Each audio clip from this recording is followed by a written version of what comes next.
Today at the Movement Standard, we had a great question pop up after one of our sessions, and that question was, how do I improve the way that I move? How do I change the quality of my movement? This is something I've thought about for years. I think about it constantly in my own practice. This is something I've helped guide students with on a regular basis. And it's something I wanted to share and give a couple of perspectives, at least on how I approach this, and see if it works for you. The first thing that came up as a response was that question, that very question, is the entry point to practice. If I'm asking that question, I'm in a good place because I'm open and I'm curious to seeing something new in the thing that I'm working on. If I don't care, and maybe someone tells me it's good for me, I step into the practice and I'm essentially just going through mechanical repetition. And while there can be some byproducts that some of us may want through mechanical repetition, it has a pretty quick ceiling.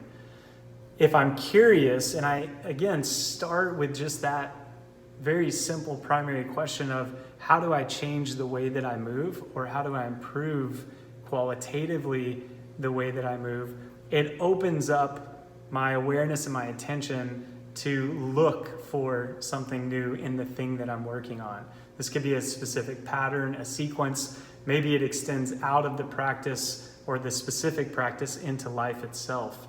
But if I ask that question with genuine curiosity, then something is going to be presented. And as I work through, if I have a process, as I work through that process in a very conscious way, I often talk about this as conscious repetition. I still need repetition, but I can approach each repetition with an openness that allows for the emergence of something to show me the next step, to show me the next little qualitative adjustment, to allow me to see and to continue down the journey of, in this case, improving the way that I move. And it's not from this place of lack or limitation, but from a deep curiosity of possibilities and oftentimes freedom of options. So many of us are in this practice specifically because we appreciate the available freedom that comes from exploring that question. As I approach another, let's say, part of the practice, a specific skill or another container as we would call it, that improvement of how I move within that container and how I bring myself into that container is the practice itself. By bringing that, it has no choice but to improve. So that is, again, most primary, outside of tricks, techniques, or specific processes to bring a qualitative change. The coming from within, this conscious repetition and awareness, is the only thing that is going to qualitatively change the way that I move. So, curiosity and interest, primary, conscious reps to follow.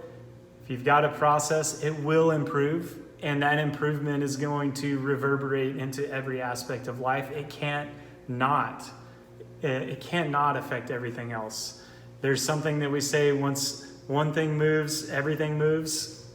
So if I'm moving qualitatively, it's going to shift into so many other aspects and layers of my process in my life. So I hope this is helpful, just a perspective that has been valuable for me and something that shows up regularly in my own practice. And I'd love to hear your thoughts on this, and if there's something else that you see as needed for changing qualitatively how we move.